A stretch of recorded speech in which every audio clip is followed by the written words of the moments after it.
2025년 1월 11일 하나님 나라 2PM 토요 줌 모임을 시작하겠습니다.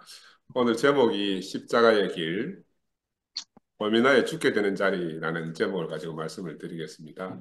마태복음 26장 37절에서 42절 말씀인데요.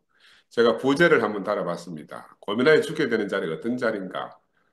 사람의 길을 찾아가는 길이 아니겠나 하는 부제, 사람의 길을 찾아가는 이렇게 내가 부제를 한번 달아봤어요. 성경 말씀 한번 읽어보겠습니다.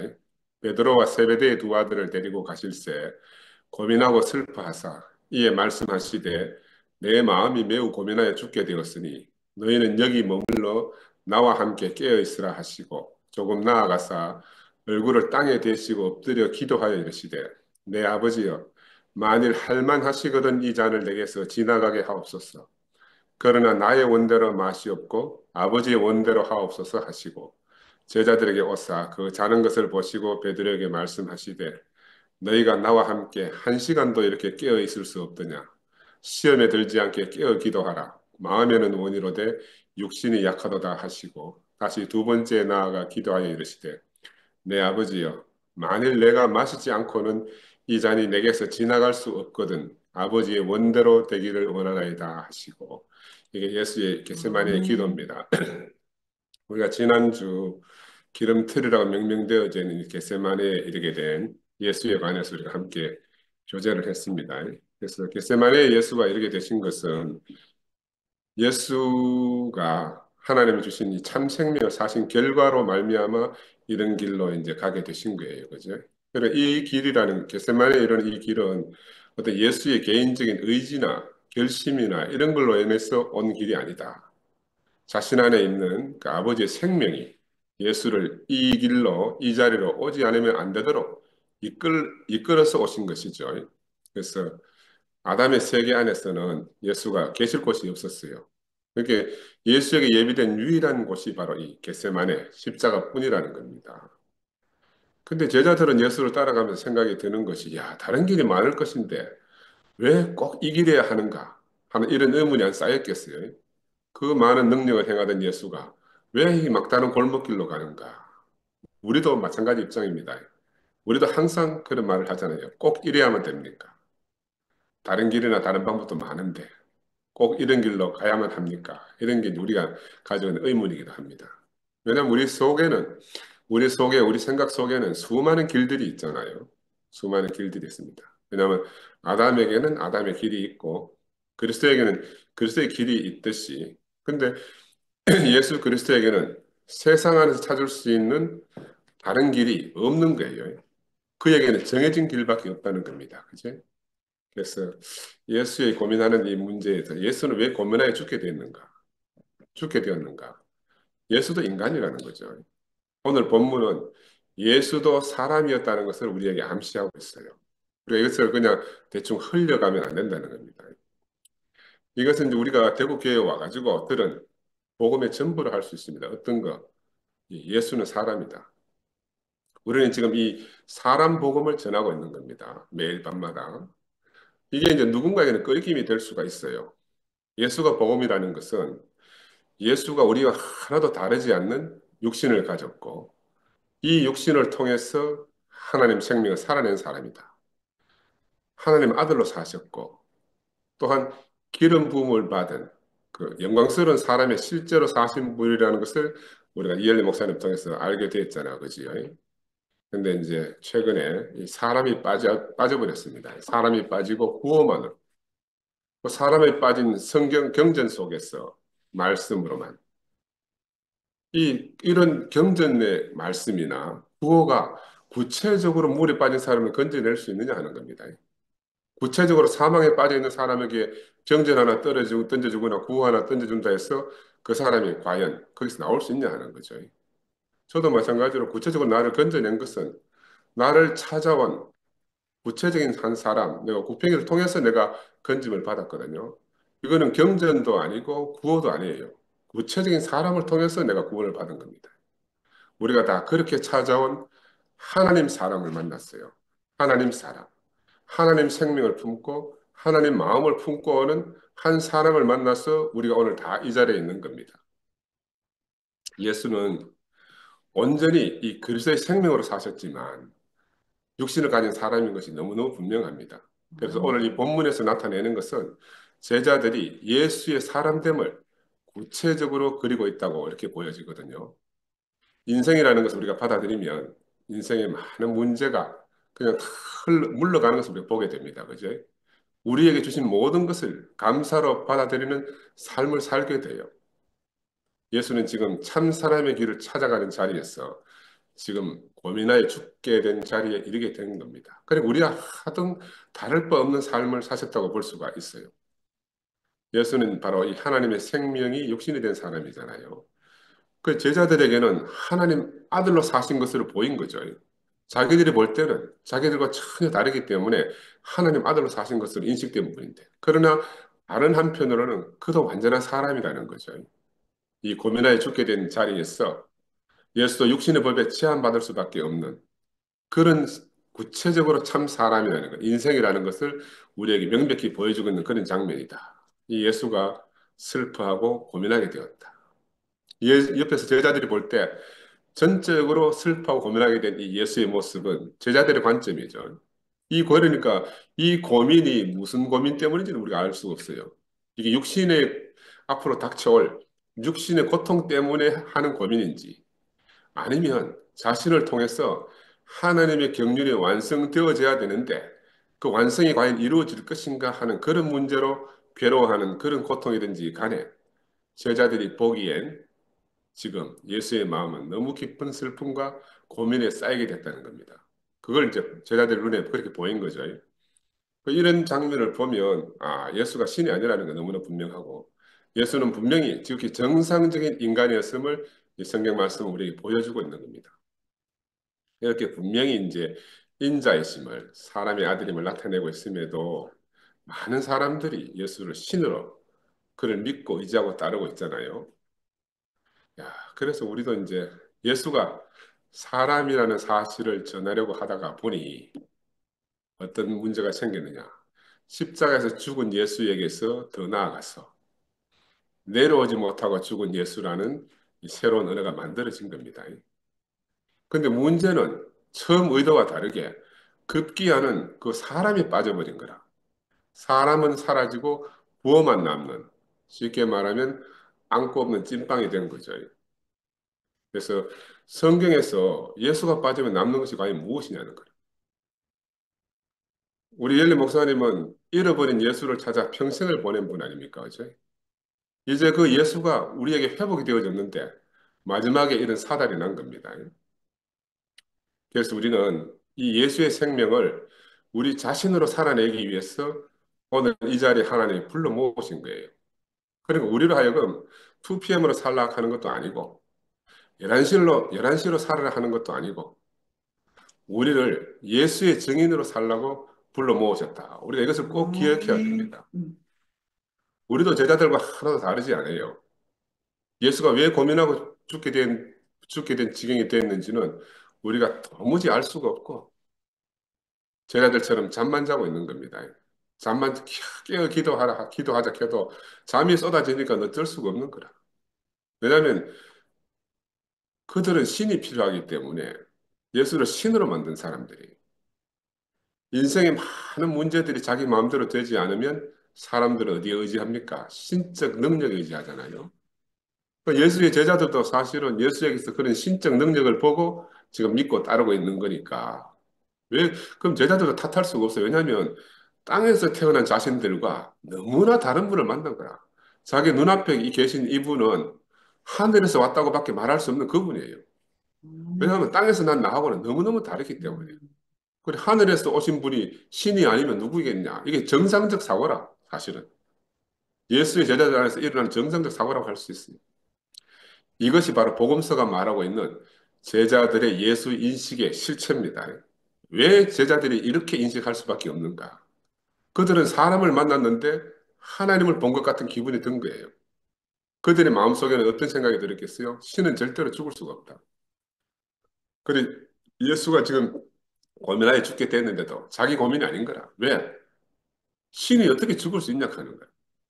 자기들 고민이 될 수가 없는 거예요. 인간은 연약한 자신을 볼 때에 전능자가 필요하다. 이걸 늘 느끼잖아요. 그러니까 신에게 귀의하려고 하지 않습니까? 그것 때문에 종교가 생기는 거죠. 우리 들리는 말에 의하면 우리 형제로 살던 어떤 사람들은 기도의 생활로 들어간다는 그런 소문도 제게 들리더라고요. 야, 참, 땅에 있는 이 사람 예수를 잊어버리면 예수는 순식간에 하늘로 가버립니다. 그 신으로 경배의 대상이 되고 우리의 기도의 대상이 되어버리는 겁니다. 이 얼마나 슬픈 일입니까? 예수는 우리의 기도나 믿음의 대상이기 이전에 그의 생명의 본을 우리에게 보여주고 우리로 하여금 살게 하기 위해서 하나님이 우리에게 보내주신 그런 분이죠.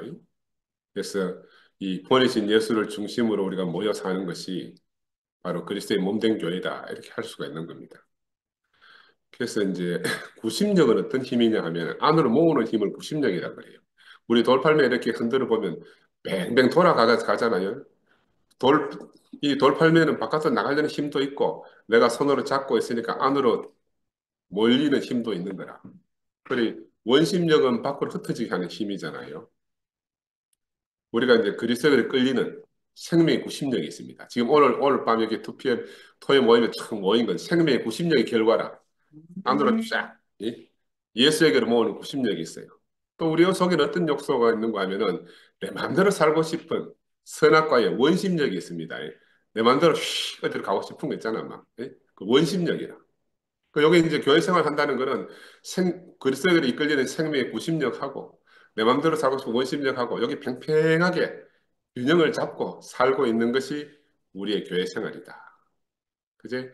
그 생명을 중심으로 우리가 계속 원으로 돌고 있습니다. 계속 뺑뺑이 돌고 있는 거라. 근데 이 힘이 균형이 깨지면 안 되는데 깨어지지 않게 하도록 사는 게 교회 생활이라. 그런데 어떤 친구들이 교회 기도하는 생활로 돌아갔다. 이건 무슨 말이냐 하면은 원심력과 구심력의 균형이 깨어져서 생긴 결과입니다. 참 사람의 인생이라는 것은 이 바로 원심력과 구심력이 균형을 잘 잡고 있는 그런 상태라고 할 수 있어요. 그런데 우리가 이제 궁극적으로 생명이 더 성숙해져 가지고 자기 마음대로 살고 싶은 이 원심력이 사라져 버리면 우리는 온전히 그리스도가 싹 수렴하는 거라. 싹 생명이 그리스도의 수렴이 되는 거예요. 그래서 그리스도와 하나가 되는 삶을 살게 되지만 우리가 육체를 가진 인간이기 때문에 우리는 늘 이 두 힘 사이에서 팽팽한 생명의 이제 긴장감을 가지고 살잖아요. 그래서 긴장감을 놓지 않기 위해서 우리가 매일 밤마다 이렇게 줌 모임을 하는 겁니다. 그죠? 그래서 교회 안에서 형제 자매들로 인해서 그리스도의 생명의 구심력이 생기는 거라. 구심력은 따로 있는 게 아니에요. 이 형제 자매들로 말미암아 생명의 구심력이 생기는 거예요.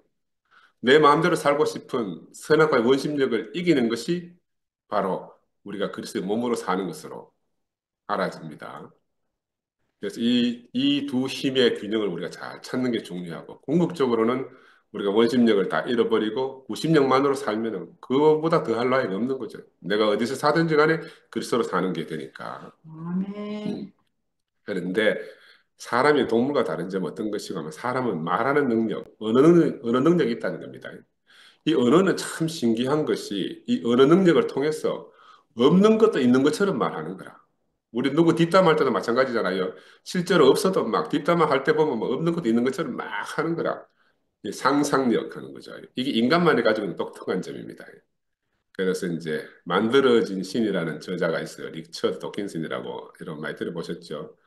이 사람 뭐라고 말하는가 하면 신이 인간을 창조한 게 아니다. 인간이 언어를 통해서 신을 창조했다. 이렇게 이야기하는 겁니다. 얼마나 솔깃합니까? 그 종교라는 게 뭐냐 하면 우리가 가지고 있는 우리 모두의 주관적인 상상을 없는 거지만 있다고 이렇게 가치는 실제로 서로 인정하고 받아들일 때 생겨난다는 거예요. 종교는 없는 걸 있는 것처럼 인간이 만들었다는 거라.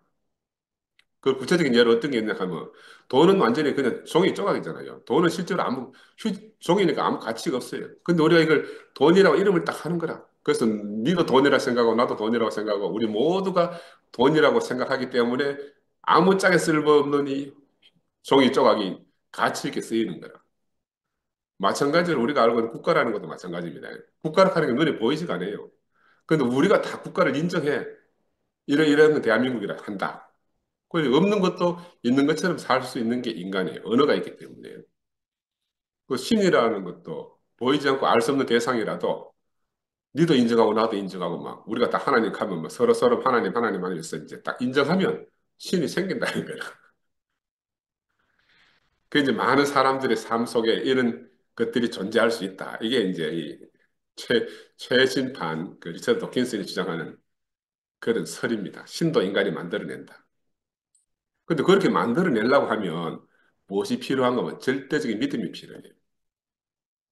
믿음이 없으면 신도 없어지고, 믿음이 없으면 돈도 가치가 없어지고, 믿음이 없으면 국가도 없어져요. 우리가 다 함께 믿기 때문에 다 가치 있게 여겨지는 거나, 함께 믿기 때문에.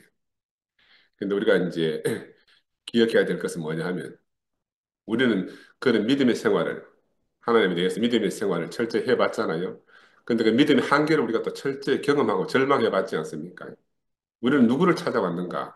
믿음의 대상으로 섬기는 예수가 아닌 우리 자신으로 살아내어질 수 있는 그 참 사람 예수를 찾아서 오늘 지금 여기까지 우리가 온 거예요. 그 믿음을 찾아온 게 아니거든요.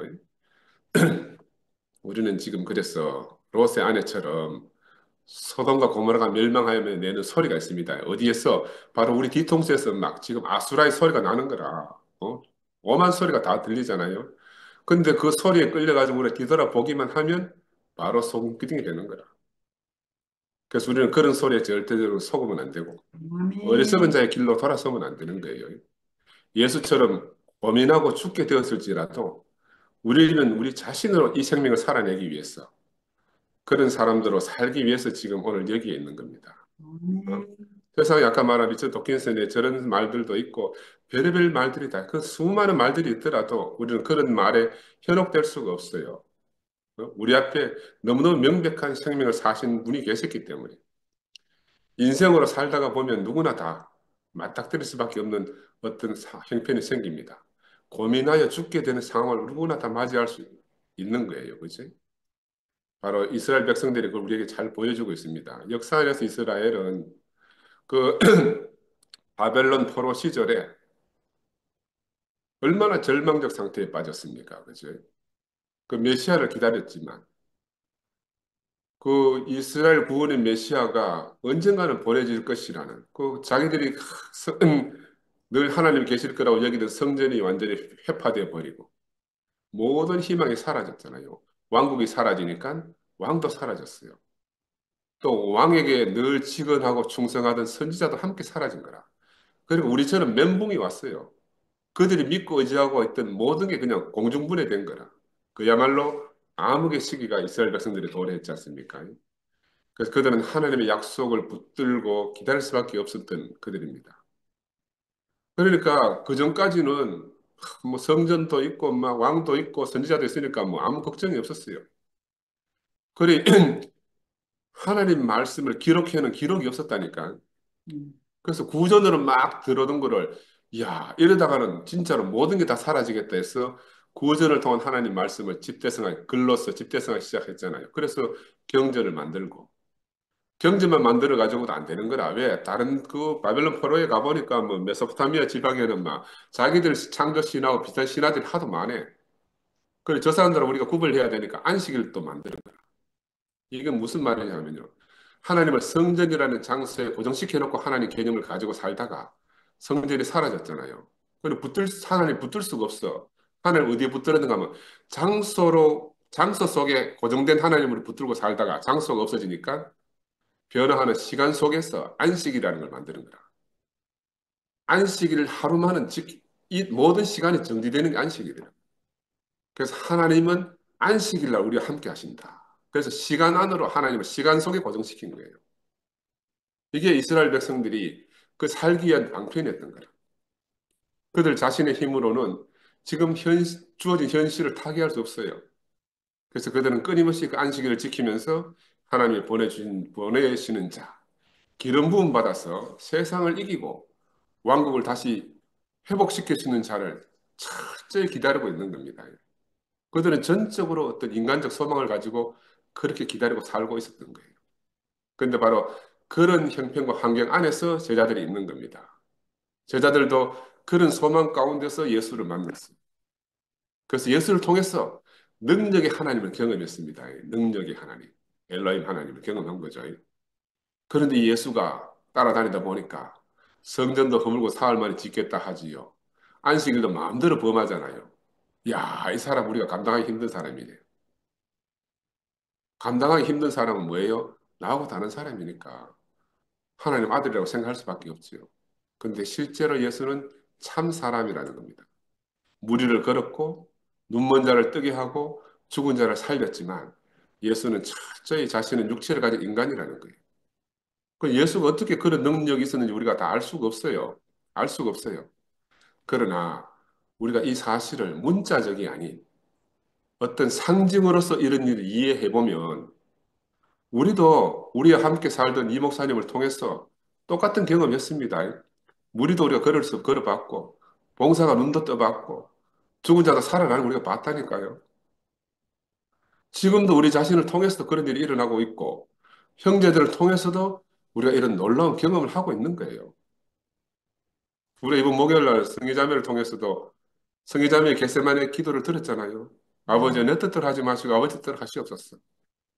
우리가 바로 이렇게 일상을 통해서 예수 자신이 회복한 이 세 사람의 길을 우리가 매일마다 우리 자신으로 경험하고 사는 겁니다. 그래서 그 당시에 일상적인 삶을 신화적으로 표현하고 살던 사람들이 고대인들입니다. 그들은 신화적 언어가 그들의 일상적 언어라. 근데 우리가 그 시대의 상황을 우리가 알고 이해하면은 제자들과 생사고락을 함께 했던 이 예수를 신으로 오해하거나 고착화시키는 이런 일이 있을 수가 없는데 후대에 이제 가톨릭 교보 시대로 넘어오면서 예수를 만난 적도 없는 사람들 안에서 이렇게 이제 생명이 없으니까 문자 안에 갇힐 수밖에 없는 일이 생긴 거죠. 우리가 지금 이제 신모태를 왜 이렇게 지금 막 하여튼 알레르기 반응을 일으키는 거 하면 바로 이런 문제 때문입니다.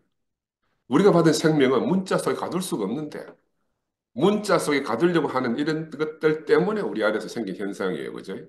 그래서 분명한 것은 하나님은 예수에게 그가 인간이기를 원하셨고 하나님이 한 인간이 필요했다 하는 걸 우리가 이제 이 장면에서 볼 수가 있는 겁니다. 하나님은 절대적으로 사람이 필요하지 자기와 비슷한 신이 필요한 게 아니다.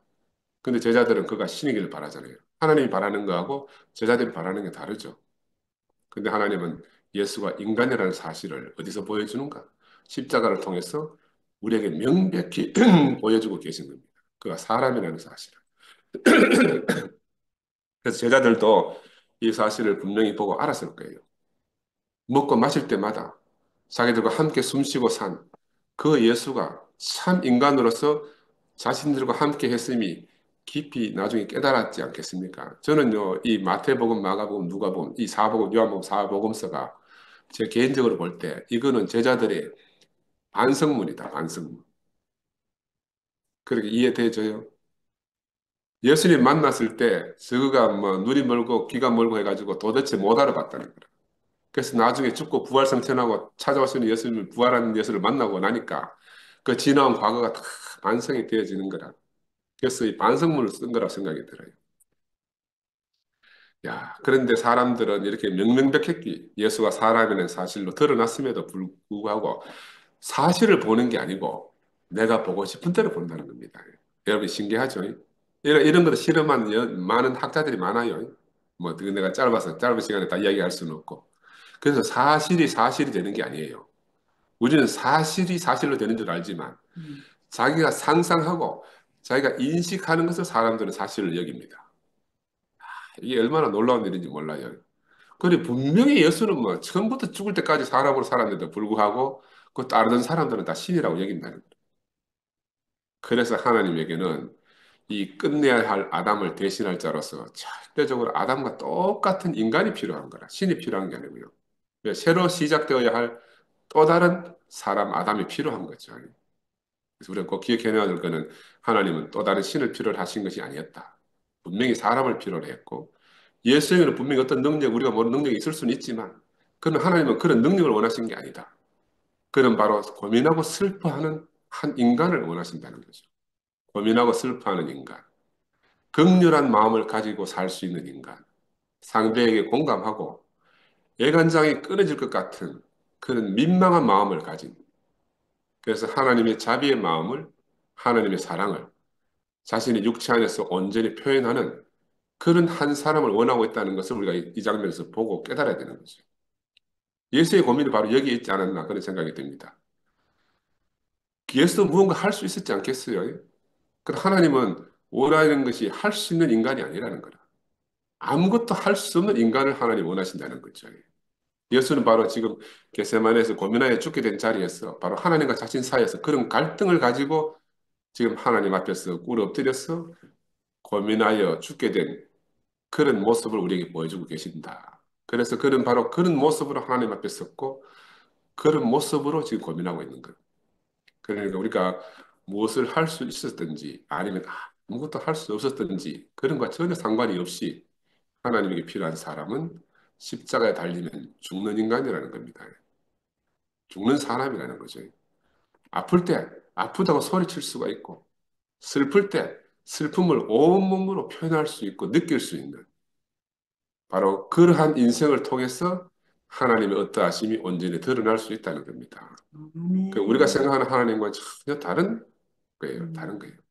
인간은 하나님 바로 이런 사람을 요구하고 계십니다.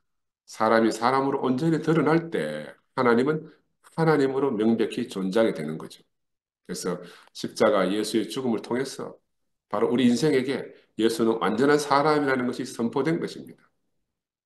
그 신이 되고 싶은 인간들에게 제자들에게는 신적 인간으로 보여진 이 예수가 바로 십자가에서 참 사람으로 드러났다는 거예요. 죽지 않을 수 있는 그런 존재가 아니고 죽을 수밖에 없는 한 인간을 하나님이 택해서 죽을 수밖에 없는 우리 모든 인류를 대신해서 예수를 사용하신 거죠. 그래서 우리가 과거 믿음의 생활을 할 때에는 이 무리를 걸어간다든지 죽은 자를 살리신다든지 500일 5천명을 먹이실 때 이야 이거 무슨 놀라운 일이고 이야 예수는 정말 신이네 우리가 그렇게 생각한 적도 있어요. 이 문자적으로만 이해하면 거기서 만난 예수는 우리하고 너무너무 멀었어. 우리하고 절대로 하나로 발견될 수가 없어요.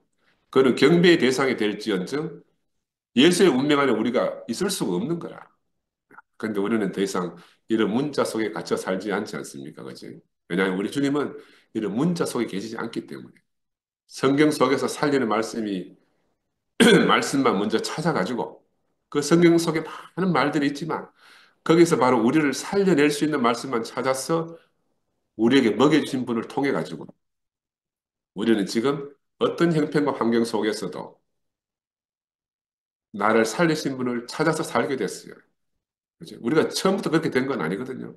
그래서 지금 우리는 나를 살리는 양식만 먹는 희한한 사람이 된 거라. 풀밭에 음, 양을 풀어놓고 풀밭에 소를 풀어놓으면 자기가 먹고 살 수 있는 것만 먹잖아요. 우리가 지금 그렇게 된 겁니다. 예수가 참 사람이라는 것과 하나님에게는 사람이 필요하다는 것. 바로 예수가 바로 이 사람이라는 겁니다. 바로 이 예수가 참 사람이고 이런 사람이라는 것을 너무나 분명하게 말씀하시는 분을 우리가 처음으로 만나게 된 거예요. 우리는 그전에 이런 분을 만나지 못했습니다. 예수를 표현할 때 뭐 신인지 인간인지 알쏭하게 표현하는 사람들은 우리 앞에 있었어요. 근데 너무너무 분명하게 예수가 사람이고 이 사람을 하나님 필요로 한다 하는 분을 우리가 만난 겁니다. 그래서 우리가 예수는 경배의 대상, 믿고 기도할 대상이 아니다 하는 걸 알게 된 거예요. 바로 우리 자신이 예수의 운명 안에 있다 하는 것을 우리가 처음으로 알게 됐습니다. 운명에서 하나라는 말도 비로소 알아지게 된 거라. 그래서 성경 안에 나오는 내가 너희 안에, 너희가 내 안에라고 하셨던 이 말씀이 바로 이것을 두고 하신 말씀이구나 하고 우리가 깨닫게 된 거죠. 그전에는 너무너무 멀게 느껴졌던 그 예수와의 관계가 나와 운명적으로 하나라 하는 것이 우리가 발견된 거 아니겠습니까? 야, 이 발견은 얼마나 놀라운 겁니까? 비로소 우리가 이제 이 발견을 통해서 과거의 종교적 관계는 완전히 사라져 버렸잖아요. 그리고 이제 비로소 예수 안에서 나를 찾게 된 겁니다. 이건 우리 종교적 관계가 아니에요. 우리는 종교 안에 있는 게 아닙니다, 지금. 우리는 참 사람 안에, 참 사람 예수 안에서 나를 찾기 시작하는 그런 여정을 우리가 시작하게 된 거죠. 이게 바로 우리 참 인생의 여정이구나. 형제 자매들이 그 긴 여정 안에서 만나지는 그 예수의 그 놀라운 생명, 그걸 들으면 우리가 얼마나 감격합니까? 그죠? 우리는 다 하나같이 각자 인생 안에서 고민하여 죽게 된 자신의 스토리를 가지고 있습니다. 이 스토리가 예수의 운명 안에 처음 놓이는 경험이잖아요. 이것은 그 기적이라 할 수가 있어요. 기적. 모래가에서 바늘 찾는 것 같은데도 우리는 바로 이런 기적을 매일 경험하고 사는 거라. 그래서 우리가 별 볼 일 없는 거지만요. 이게 하늘 안에, 땅 위에 이런 데가 없어. 이런 데가 없어. 우리는 정말 많은 과정을 거쳤고요. 그래서 우리가 예수 안에서 우리 자신을 발견했습니다. 예수 안에 우리 참인성이 있구나. 한편으로 내 안에는 아무것도 없구나. 이걸 우리가 알게 된 거죠. 어? 진실로 그렇습니다. 아담 안에는 아무것도 참 인생으로 사는데 유익한 것이 없다. 아담 안에 있는 것은 다 처리되고 끝내야 할 것들로만 가득 차 있다. 그지? 하나님 인간을 창조하실 때 아담 안에서 창조하셨잖아. 그지? 근데 이 아담은 알고 보면 그리스도 안에서 그리스도를 본으로 창조하셨다는 겁니다. 근본적으로 인생은 다 그리스도 안에서 창조된 것이죠. 야, 그래 우리가 그리스도 안으로 회복되지 못하면 우리 인생은 무엇으로 채워도 만족이 없고 궁극적으로는 허무뿐인 인생이 되는 겁니다. 저도 10년 도망가 살다가 이것 때문에 다시 돌아왔잖아요. 채워도 채워도 채워지지 않는 거라. 이 허물을 채울 수가 없어. 그래서 하나님의 목적에서 빗나간 인생은 범죄한 아담 안에서 아담과 함께 있게 됩니다. 그죠? 근데 하나님의 목적 안에 있는 인생은 그리스도 안에 그리스도와 함께 있는 거죠. 얼마나 감사합니까? 이 그리스도가 바로 우리 앞에 참 사람을 사신 예수 이 사람이고 지금 고민하여 죽게 된 인생으로 아버지 앞에 기도하는 바로 그분이라는 겁니다. 그래서 우리 인생은 근본적으로 이분 예수 안에 있습니다. 참 인생, 진실한 나는 바로 이 사람 예수 안에 있어요. 그래서 이 예수의 새 창조 안에서 발견된 참된 내가 예수 그리스도의 생명 안에 있는 거죠. 그래서 이 안에서 발견되어져야 우리가 비로소 영원한 나를 찾는 겁니다. 영원한 나를 찾는 거예요. 그래서 우리는 하나님 말씀의 실제인 예수를 통해서 우리 인생에서 하나님 말씀이 이루어지는 참 경험을 하게 된 거예요. 우리, 우리 인생에서 하나님 말씀이 이루어지는 경험을 한다. 이건 우리가 교회 생활에서 그냥 늘 하도 많으니까 당연한 줄 알지만 이거는 기적 같은 일이에요. 세상에 어디 나가서 하나님 말씀이 우리 인생을 통해서 이루어진다는 사람들을 있는 거 한번 보세요. 그치? 이런 일들이 더 구체적으로는 우리 이 목사님 통해 가지고 그것을 발견하고 알게 됐잖아요.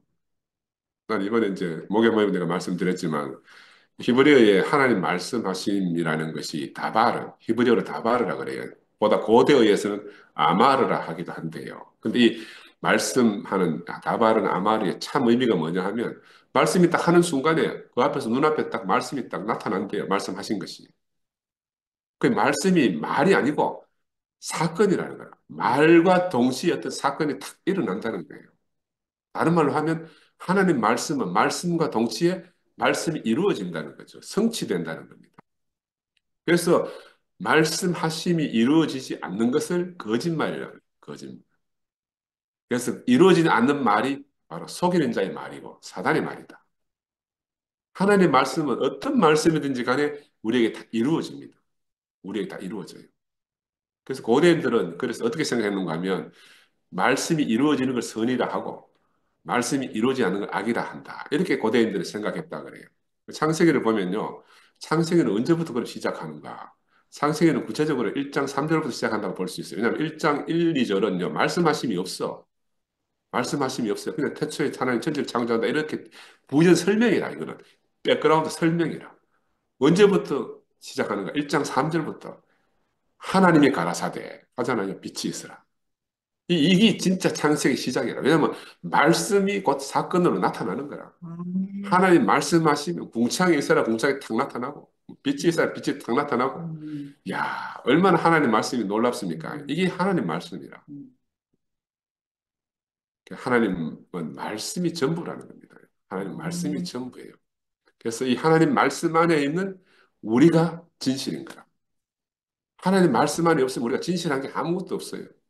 속이는 자 안에 있는 것은 왜 진실이 아닌가? 이루어지지 않기 때문에. 이루어지지 않기 때문에.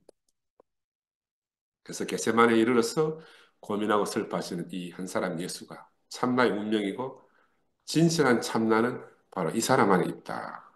그래서 우리가 이 예수와 함께 겟세마네 이룰 수밖에 없는 사람이라는 걸 우리가 알아야 됩니다. 이 예수 안에서 우리가 고민하고 슬퍼할 수밖에 없는 사람이라는 거죠. 근데 이게 인생이라. 인생이 매일 날 띵까띵까 하는 게 아니고, 이렇게 고민하여 슬퍼하며 죽게 된 것이 인생이다. 이걸 받아들이는 게 인생이에요. 그래서 이것만이 사람으로 함께 고민하고 애통해 하는 이것만이 예수와 우리가 만나는 접점이라는 거죠. 바로 하나 되는 자리고 한 운명이라는 겁니다. 그 겟세마네에서 예수의 고민이 무엇인지 간에 내용은 우리가 다 알 수 없지만 우리는 예수 안에 있고 예수는 내 안에 있는 겁니다.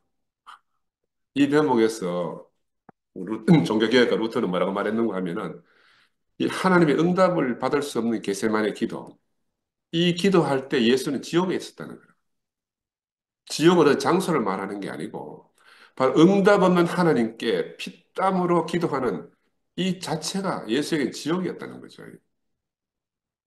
그래서 예수의 겟세마네 기도하는 상태를 루터는 이제 게헨나, 지옥으로 이렇게 떨어졌다고 인식하고 이제 말씀하고 있어요. 예수는 자신의 운명의 어떠함에 이끌려서 겟세마네에 이르렀고 거기서 고민하고 슬퍼하십니다. 우리도 똑같은 상황과 사정을 만날 수가 있어요. 근데 그는 참 사람으로서 이제 인생의 막다른 길에 이르는 거죠. 그래서 막다른 골목에서 할 수 있는 게 뭡니까? 다 내려놔야 되는 거잖아요. 하나님 앞에서 자신의 전 인생을 총정리하는 시기가 도래했다고 깨달은 거죠. 아, 내려놓는 거구나. 그래서 하나님이 이 생명 안에 정해놓은 길은 세상 안에서는 겟세마네로 가는 길이죠. 겟세마네로 갈 수밖에 없습니다. 우리는 다 다른 길로 가는 게 아니에요, 지금. 다른 길로 가는 게 겟세마네로 가는 겁니다. 괴롭고 슬픈 일을 할 수가 있어요. 그런데 이 길이 다른 각도에서 보면 하나님 나라 안에서 보면 부활을 향한 영광의 길이라는 거예요. 이게 같은 길인데 세상의 관점에서 보는가 하나님 나라의 시각에서 보는가에 따라서 전혀 다르게 우리에게 다가온다는 겁니다. 한 사건을 통해서 두 길이 갈라지는 거라. 절망이냐 영광이냐. 그래서 우리가 누구 안에 어떤 노선 안에서 발견되느냐에 따라서 결과는 전혀 다르게 나타난다고 우리가 알아야 됩니다. 그죠? 그래서 한 인생이 자신에게 정하여진 길을 쭉 따라서 겟세마네에 이르렀고 거기서 다시 십자가 앞에 서서 아버지 뜻에 순종하게 된 것은 그냥 예수에게 뚝 떨어진 게 아니에요. 멀리 저 노아로부터 시작된 진실한 삶을 살던 많은 선조들이 있었는 거라. 많은 과정을 거친 한 열매로서 그렇게 오늘 예수가 존재하는 겁니다. 오늘 하늘에서 뚝 떨어진 게 아니다. 그래서 목사님 자주 말씀하셨어요. 인도에서는 석가가 나올 수밖에 없고 중국에서는 공자가 나올 수밖에 없듯이 예수는 히브리인들 속에서 나온다. 히브리인들 속에서 나온다. 이 지음받은 아담은 진실한 인생의 길을 떠났잖아요. 그로 말미암아 인생의 정해진 노선이 변경되어져 가지고 결국 멸망의 길로 갔습니다. 근데 그 아담의 후손 중에 하나님 은혜를 입은 노아, 하나님 은혜를 입은 노아는 방주를 지으라는 이 말씀에 순종함으로 순종하는 자의 조상이 되었잖아요. 그 처음 순종의 길을 열으신 거라. 그지? 그리고 이 순종의 길을 따라서 아브라함이 나왔어요. 아브라함도 부르심에 순종해서 새로운 씨 이삭을 얻었습니다. 모세는 또 그 노선에서 나와가지고 여호와의 명을 순종해서 하나님 말씀을 온 백성에게 전하고 선포했잖아요. 그 이후에도 수많은 해를 쏘는 많은 선지자들이 하나님의 말씀을 청종하고 선포하고 순종의 노선을 쭉 세워온 거라. 이게 이스라엘 히브리 민족의 면면한 역사입니다.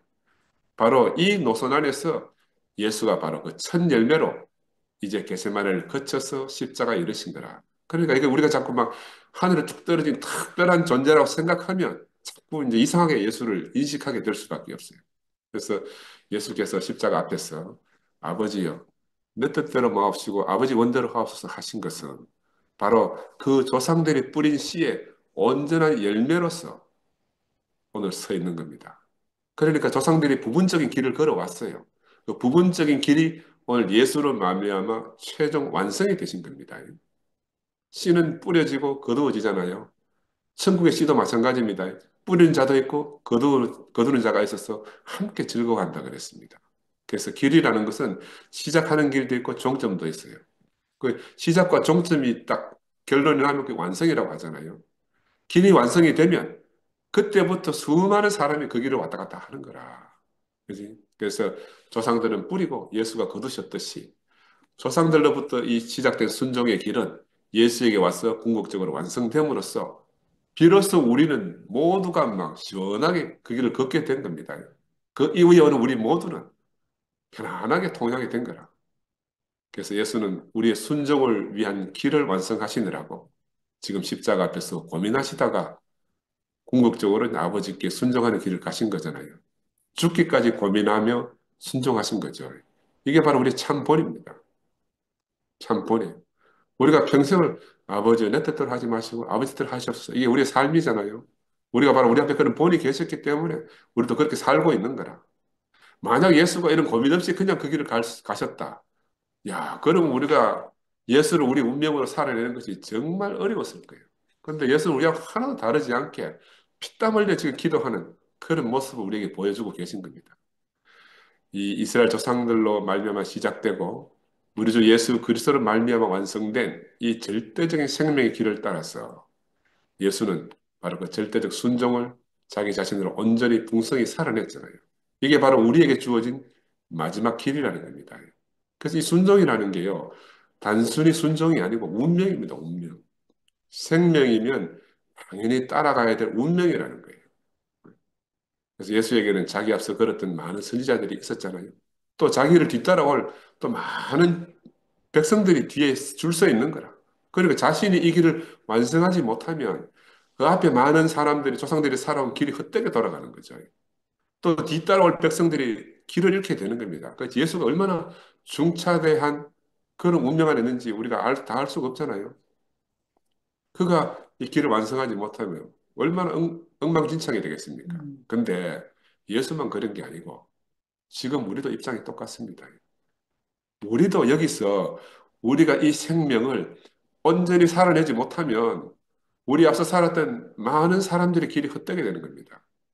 또 마찬가지로 우리 뒤에 올 후손들이 길을 잃을 것이 너무너무 분명해요. 그 우리의 이 입장과 우리의 위치가 얼마나 중요한지 다 이런 말로 할 수가 없어요.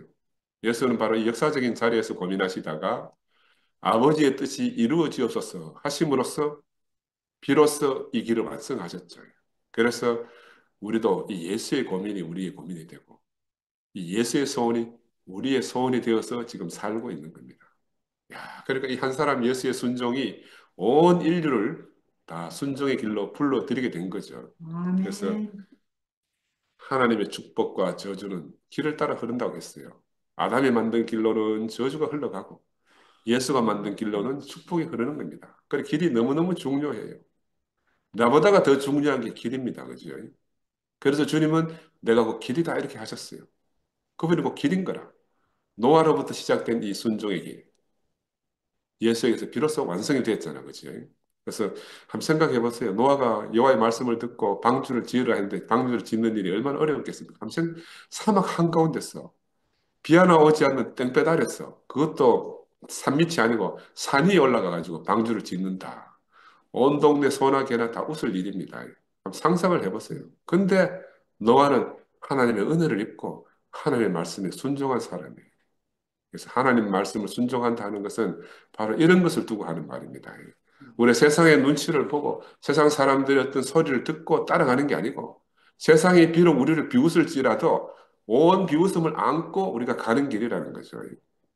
바로 아브라함은 하나님 말씀을 듣고 그렇게 본토와 친척과 아비 집을 떠나서 가게 된 겁니다. 그 아브라함이 살던 갈대아 우르, 우르라는 말은 그 당시 아카드어로 도시라는 말이에요.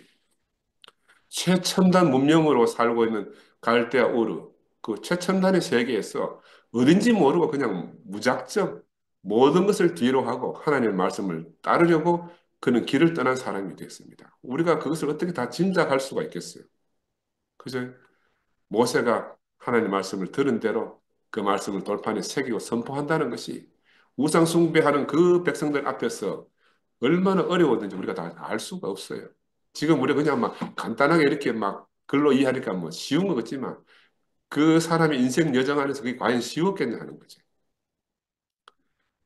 그래서 우리가 이렇게 갈라져 있으면서도 하나님 말씀을 살아낸다는 것이 어떤 것인지 우리가 바로 이런 조상들을 미루어 짐작해보고 우리에게 오는 역경을 우리가 쉽게 이겨나가야 되는 거예요.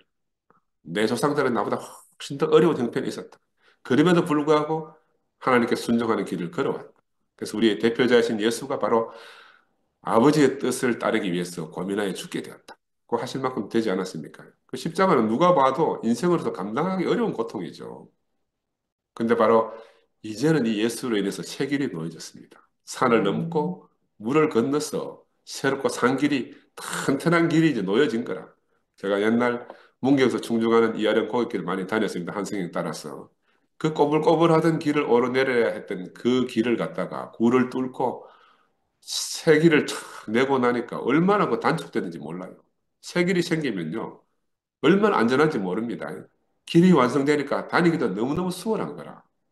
그래서 우리 예수님, 우리 주 예수님은 이 불순종할 수밖에 없는 불순종한 안에 있는 아담, 안에 있는 모든 사람을 위해서 누구나 쉽게 걸어갈 수 있는 새롭고 산 길을 우리 앞에 열어주신 거죠. 어떻게? 아버지의 원대로 앞서서. 아버지의 원대로 앞서서. 이것이 인간의 진실한 고백이라고 할 수 있습니다. 인간에게는 이것 외에 다른 길은 없습니다. 그래서 그런 말이 있잖아요. 우주가 창조될 때 내가 없었어요. 하늘의 별과 달과 태양이 만들어졌을 때 우리 거기 없었잖아요. 그러니까 나보다 큰 자가 있는 게 부인할 수 없는 사실이다. 아까 말한 것처럼 도킨슨이 말하는 그런 스토리에 속으면 안 되지. 속이는 자가 아담을 속여서 지식을 넣어줘가지고 우리를 영 엉뚱한 길로 가도록 만들었지만 그러나 그 길은 진실이 아니고 우리 운명이 아니기 때문에 그 길을 따라 산다는 것 자체가 저주고 그 길을 따라 사는 것 자체가 고생과 파멸이죠. 그래서 인생은 하나님 뜻대로 되지 않을 수가 없습니다. 인생은 하나님 뜻대로밖에 될 수가 없어요. 우리는 아버지 뜻대로 지어졌기 때문에. 그럼 어떻게 그분 뜻대로 지어진 우리 인생이 그분 뜻대로 살지 않을 수 있겠습니까? 그 자기 뜻대로 살 수 있다고 생각하는 것 자체가 바로 그릇된 지식에서 나온 것이다. 그래서 우리는 예수의 삶과 죽음에서 인류의 참 길이 놓여졌잖아요. 그래서 그는 고민하여 죽게 된 자리에서 우리의 참 본이 되셨습니다. 우리가 이분을 따라서 오늘 하루를 사는 겁니다. 주님을 찬양합니다. 아멘. 아멘. 영서는